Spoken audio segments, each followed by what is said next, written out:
Di sini yang pertama adalah attitude. Attitude ini adalah bagaimana kita berperilaku, dan hal ini akan menentukan konsumen tersebut akan menjadi loyal kepada kita atau enggak.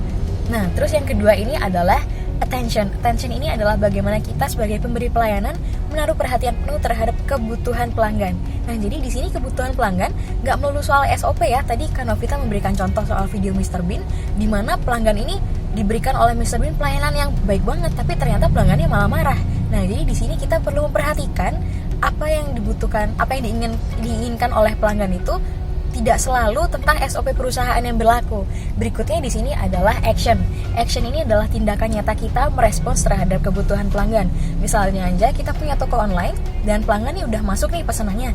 Nah, bagaimana kita mengemas barang tersebut dengan cepat, mengirimkannya dengan aman sampai di tangan konsumen, dan banyak-banyak contoh-contoh yang lainnya.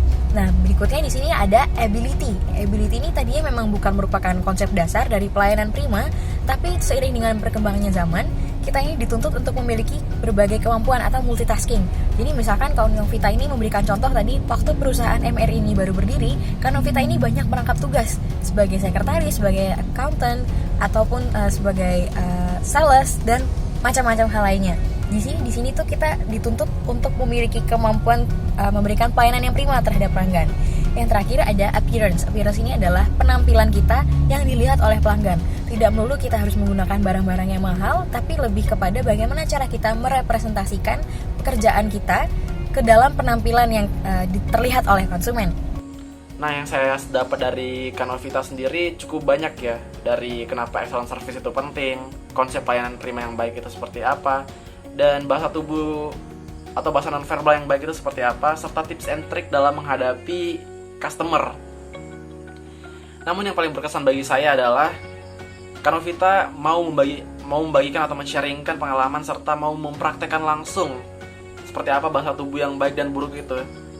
Yang saya sudah dapat pelajari itu cukup banyak. Yang pertama, saya lebih mengenal perusahaan Marketing Revolution International itu sendiri. Yang kedua, saya dapat mengetahui apa itu pelayanan prima dan konsep-konsep pelayanan prima dan penerapannya pada perusahaan Marketing Revolution International itu. Yang pastinya saya menjadi mengetahui mengapa excellent service itu sangat penting. Yang pertama, kesan pertama kepada pelanggan. Lalu yang kedua, no trust, no sales. Ya pastinya kita harus meningkatkan kepercayaan kepada pelanggan. Yang ketiga, word of mouth. Yang keempat, merasa senang dan bahagia. Dan yang kelima, loyal customer. Sehingga pelanggan tersebut menjadi setia kepada perusahaan. Lalu, saya juga jadi mempelajari konsep-konsep dalam pelayanan prima. Nah, yang pertama itu ada attitude, yaitu sikap dan pelayanan akan menggambarkan dan memberi kesan kepada pelanggan mengenai perusahaan. Lalu yang kedua attention atau perhatian, yaitu bentuk kepedulian kepada tamu atau pelanggan serta memberikan perhatian dan pemahaman atas saran dan kritik dari pelanggan tersebut. Lalu yang ketiga itu adalah action atau tindakan, yaitu memberikan tindakan nyata untuk memastikan apa yang menjadi kebutuhan dari pelanggan tersebut. Lalu yang keempat adalah ability atau kemampuan, yaitu mencakup kemampuan komunikasi dan pengetahuan terhadap pekerjaan tersebut dan paham atas SOP dan memiliki self motivation. Lalu yang kelima itu ada appearance atau penampilan. Yaitu penampilan karyawan baik secara fisik maupun non fisik yang mempresentasikan kredibilitas dari perusahaan tersebut.